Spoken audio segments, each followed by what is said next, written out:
Bonjour, amis amateurs d'astrologie et personnes qui suivez ma chaîne astrologique.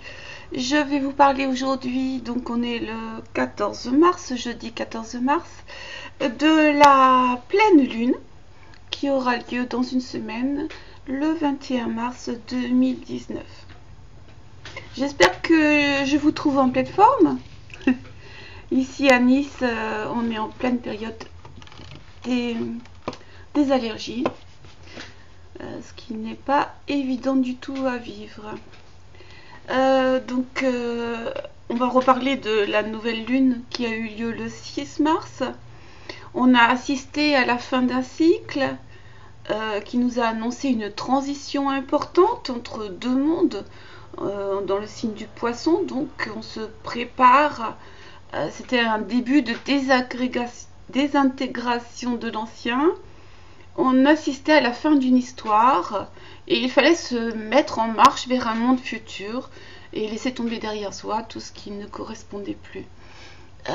Donc il y avait des projets qui se terminaient en queue de poisson, on va dire ça, puisque c'est en poisson, et il fallait rebondir face à des directions, des changements de vie inopinés, des changements de direction inopinés.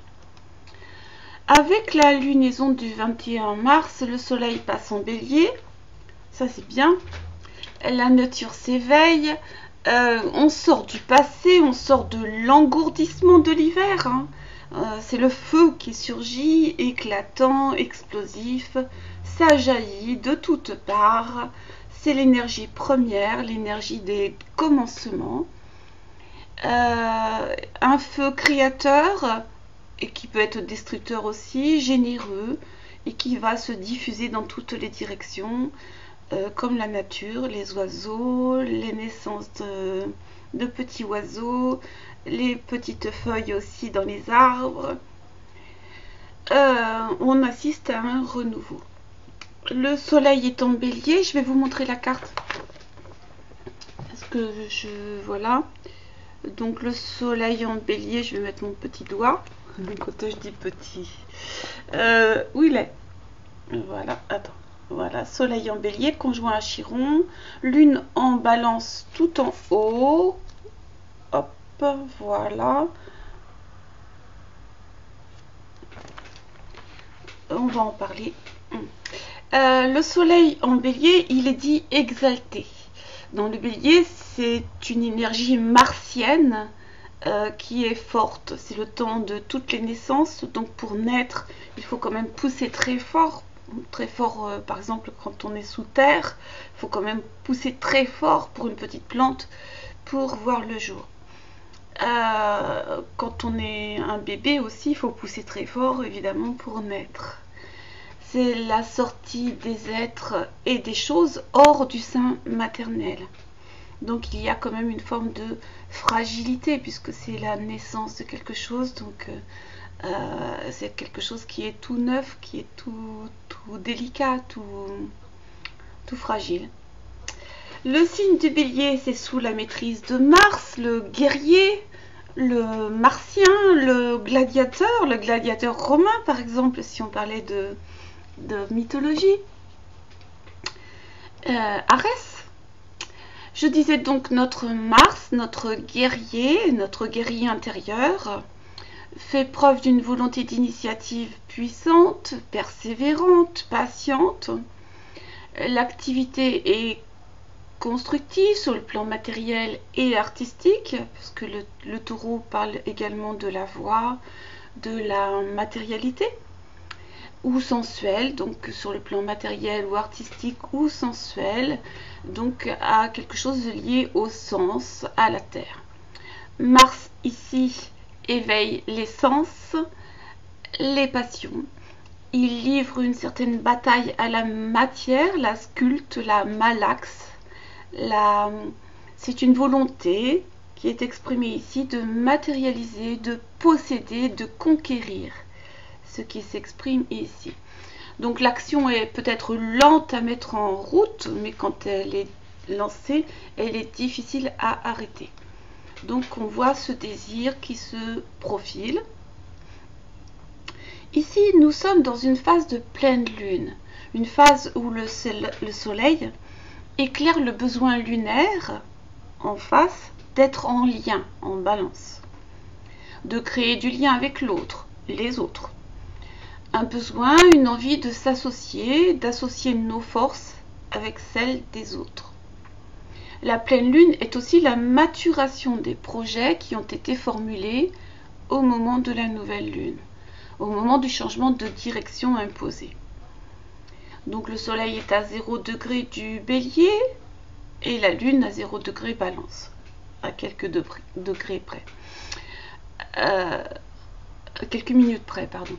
Les aspects majeurs que forme la nouvelle lune, la pleine lune, avec les positions planétaires de votre thème, ou si elles touchent des points particuliers dans votre thème de naissance, sont toujours à considérer importants car ils annoncent les événements principaux de l'existence durant toute l'année à venir. Donc regardez dans votre thème où se situent les degrés 0 du bélier et les degrés 0 de la balance. Il est donc important de connaître votre thème évidemment pour voir quels secteurs seront touchés par ces nouveaux débuts. Le soleil indique le point de départ innovateur dans un domaine indiqué par la maison qui transite. On va sortir du lot, on va innover, on va sortir la tête. On va oser faire du neuf, on est à l'origine d'un projet neuf, d'une entreprise neuve, et on commence quelque chose de nouveau, un nouveau départ, c'est clair, c'est net, c'est franc. Le soleil est conjoint à Chiron, qui est lui-même rentré en bélier récemment. Il y a peut-être une blessure venue du passé qui nous empêche d'être trop enthousiaste, une blessure qui va se guérir doucement, tranquillement, en avançant, en faisant une blessure qui va se guérir du fait d'une bataille, un combat perdu qui a été fait dans le passé. La lune en balance. Elle est à 0 degré, donc c'est en début de signe. Elle est maîtrisée par Vénus. Vénus, planète de l'amour. Vénus, c'est la planète maîtresse du besoin de créer une vie relationnelle, harmonieuse de préférence. Vénus, c'est la maîtresse dans l'art de concilier les différences, d'harmoniser. C'est une artiste du relationnel, adepte du vivre ensemble en coopération, donc qui gomme les différences. Cette Vénus se trouve dans le signe du Verseau, un signe qui s'intéresse à l'humanitaire, au groupe, à l'amitié, au désir d'indépendance, de moderniser les relations et de ne plus être dépendant évidemment. Donc on a un soleil bélier maîtrisé par Mars en taureau et une Vénus en Verseau. On a pu par exemple faire de nouvelles rencontres à partir du 1er mars. Vénus était en Verseau, donc Vénus conjoint Uranus. Symboliquement, on a pu être bousculé sur le plan émotionnel, faire des rencontres nouvelles et puis être dans un état de détachement, garder la tête froide. On a une capacité à innover sur le plan sentimental et à s'affranchir du passé grâce à de nouvelles rencontres que nous faisons actuellement.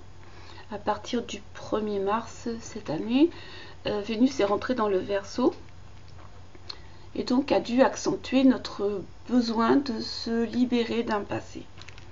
C'est une Vénus en signe fixe, en air, qui ne veut pas se stabiliser à n'importe quel prix. Elle veut conserver son indépendance, sa capacité de réflexion. Elle veut casser les formes établies de pouvoir en place. Je fais référence évidemment au 8 mars, qui était la journée des droits des femmes. C'est une Vénus qui n'a pas envie de reproduire un passé et d'être indépendante. Les deux planètes qui sont impliquées dans cette lunaison Donc Vénus maîtrise de la Lune et Mars maîtrise par le Soleil, sont en carré l'un de l'autre. Il y a une tension entre Vénus et Mars. C'est une tension entre ces deux protagonistes. On éprouve du désir mais sans sentiment, ou on éprouve du sentiment mais sans le désir. Un conflit entre deux forces. Le Soleil Bélier carré à Jupiter, la Lune Balance également carré à Jupiter. Que d'excès. Le carré indique qu'il y a un défi à relever. Il y a un conflit mais qui peut être créateur, évidemment. Ça forme une configuration, un carré en T. Jupiter, ce sont les potentialités qui ne demandent qu'à être vécues, et c'est surtout la confiance en l'avenir. Donc on a des éléments qui s'opposent, un désir de relation, un désir de créer du neuf, et un conflit entre Vénus et Mars, une Vénus qui voudrait garder sa liberté, ou peut-être qui a peur de s'attacher, de s'impliquer émotionnellement, parce que dans le passé, elle en a souffert, et un Mars qui veut posséder, sensuellement, posséder l'objet de ses désirs, hein, je veux dire, c'est Mars, quoi. Un petit problème avec mon fil, voilà.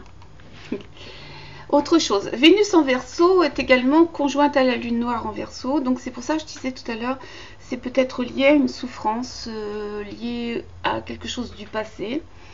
La Lune noire, ça fait référence à l'attraction et la répulsion, donc il y a une envie d'y aller, une envie de retourner en arrière. C'est vrai que dans toute relation amoureuse, dès lors où elle se révèle importante, ça pose quand même des problèmes d'implication émotionnelle et des peurs de faire ressurgir un passé et surtout d'entretenir des vieux mécanismes ou en tout cas d'amener avec soi des traumatismes du passé. Donc cette Vénus en Verseau pendant tout le mois de mars indique un désir d'émancipation, de liberté, et on a envie de se démarquer. Voilà. On est un peu détaché de ses émotions, ou en tout cas on voudrait le faire croire. Mars est à 23 degrés du Taureau. C'est une énergie qui construit du solide dans la maison qu'il transite. Donc dans quelle maison transite 23 degrés du Taureau votre Mars? Il est en trigone à Saturne, Pluton en Capricorne. Donc il construit du solide, et il construit dans la matière, il construit des choses sur lesquelles il peut s'appuyer puisque c'est en terre. La réussite va demander bien sûr de la patience, de la détermination, mais vous avez cette patience, vous avez cette détermination pendant cette lunaison. On a le goût de la lutte, où notre agressivité est mise au service d'un objectif difficile, et puis on reconstruit avec du courage, on ose reconstruire tranquillement nos affaires. En trigone à Saturne, Pluton, Capricorne, c'est vrai que c'est quand même une forme de lenteur. C'est sûr que dans le monde de l'air, c'est très facile, mais dans le monde de la matière, c'est beaucoup plus lent pour construire une cathédrale, par exemple. Uranus en Taureau, donc il est rentré en Taureau récemment. Il vient aussi bousculer un petit peu notre vie tranquille, notre vie matérielle, nos valeurs. Uranus en Taureau vient bousculer notre vie routinière, notre capacité à aimer, puisque Uranus-Vénus, hein, puisque Vénus c'est la maîtresse du Taureau aussi. Et donc il vient bousculer notre petit monde tranquille, sur lequel on a tendance à s'appuyer, notre possessivité, nos valeurs esthétiques. notre sens du confort, de la tranquillité, de la stabilité. Le taureau n'est pas un signe qui aime être dérangé, donc il peut, avec ce transit pendant 7 ans, dans le signe du taureau, bouleverser très doucement mais sûrement notre stabilité. Alors il faut voir dans quel secteur se situe ce transit d'Uranus. Donc on peut avoir peur et en même temps désirer avoir notre petit monde bouleversé dans le secteur où Uranus transite. Mercure et Neptune sont toujours en rétrogradation, conjoint Neptune, je viens de le dire. Mercure est en Poisson, il est toujours rétrograde. Mercure il est dit en exil et en chute, parce qu'il doit composer non avec les faits mais avec le ressenti, puisque c'est en Poisson, donc avec plutôt un monde totalement fait d'images, d'imaginaire, de sensations. Et donc il est obligé de retourner à l'intérieur de lui-même pour comprendre ce qu'il ressent et comprendre les choses par l'intuition plus que par les faits concrets. Donc le langage non verbal, tout ce qui est du domaine de l'artistique, que ce soit la réalisation de scénarios, de livres, de poésie ou carrément d'images, photographie, cinéma, la peinture, les arts, sont amplifiés pendant cette période, et c'est une bonne période pour les poissons, avec toutefois sur le plan positif un bon moment pour écrire ce que l'on ressent. On construit des images, on construit en bien ou en mal, bien sûr, car on peut aussi se faire mettre, comme on dit, de la poudre aux yeux, c'est-à-dire croire à des images fausses, des impressions fausses, et se faire mystifier. Dans mon entourage, j'ai beaucoup de personnes qui se sont fait voler leurs papiers, leur sac à main, voilà.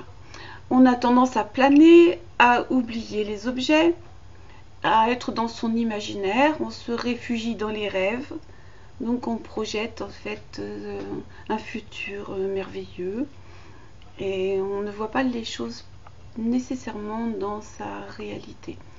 Il peut y avoir également une certaine dépendance, une vulnérabilité émotionnelle, intellectuelle. On veut croire en des chimères. Avec la planète Neptune en conjonction, il peut y avoir une contagion, une propagation d'idées fausses, évidemment, puisque c'est Mercure aussi qui est conjoint et qui est rétrograde, donc on peut vraiment se faire des idées. On peut aussi faire don de soi à une cause, se sacrifier pour les autres, avoir envie de se sacrifier. Et comme cette conjonction est carrée à la planète Jupiter, espérons que vous n'êtes pas accroché à un mauvais prêcheur, un mauvais conseiller, un mauvais prophète, une mauvaise idole, puisque je parlais d'idole la fois dernière, qui vous fait miroiter des paradis sur terre. Espérons que vous n'êtes pas dans des croyances fausses. Attention donc quand même à vos écrits, aux petits caractères en bas de page, avant de mettre votre signature. Abstenez-vous de faire une confidence qui pourrait être répétée par la suite, puisque Mercure, Neptune, rétrograde, les confidences peuvent être répétées à une mauvaise personne par exemple, et puis reporter à plus tard les négociations délicates. On peut aussi, pendant cette lunaison, rencontrer de la mauvaise foi de la part de certaines personnes, du mensonge, de la dissimulation. Je parlais tout à l'heure des vols, des gens qui vous font croire, des informations déplaisantes au niveau des lois, vous n'aviez pas vu, dans les petits caractères, un petit détail qui tue. Jupiter carré Neptune, on peut avoir la folie des grandeurs évidemment, Et puis aussi, on peut avoir une chance exceptionnelle, c'est vrai, mais assez éphémère. Un avancement professionnel suivi d'un licenciement, une erreur de la banque qui vous crédite votre compte et puis qui 3 jours plus tard vous le récupère en vous disant «Oh mais vous l'avez pris». Vous voyez? Ou alors on peut rencontrer des affaires frauduleuses, des conflits avec la loi. On peut aussi rencontrer des personnes qui sont plus nantis que vous, qui vous font partager leur train de vie, mais en même temps, on s'aperçoit plus tard que la note nous attend. On nous demande un service qui est vraiment très grand, beaucoup. C'était pas totalement gratuit, hein, cette générosité. Donc au début d'une relation qui commence, surtout si vous êtes Sagittaire ou Poisson, au début de la relation, tout peut sembler parfaitement rose. On croit qu'on a fait la rencontre magnifique, le miracle, et puis vous pouvez réaliser ensuite que tout n'est pas gratuit et qu'il va falloir rendre. Donc il est important de rester centré, de rester indépendant, d'utiliser son Uranus, son côté individualisé, c'est ça. Si on intègre un groupe, il est nécessaire de connaître les rôles de chacun, afin que les rôles de chacun soient bien définis et pas flous. L'aspect aussi également qui peut être intéressant, c'est Mercure-Neptune qui est sextile à Saturne-Pluton en Capricorne. Alors pour les Capricornes, ça peut être un aspect très important. Et pour les Scorpions qui sont nés entre le 15 et le 20 novembre. Aspect très important parce que Saturne et Pluton en Capricorne les touchent de plein fouet. Et le transit de ces deux planètes peut faire basculer le cadre sur lequel la personne s'est construite. Parce que Pluton détruit ce qui ne peut plus évoluer. Avec Saturne en Capricorne, il y a une période d'austérité, de discipline. On est obligé de repartir sur d'autres bases, même parfois de zéro. Ce qui n'est pas toujours évident, amis Capricorne et amis Scorpion. Donc on peut avoir peur de se tromper, bien sûr. Et puis on se construit une carapace, on établit des barrières. Mais ces barrières sont fortement remises en question par le transit de Pluton.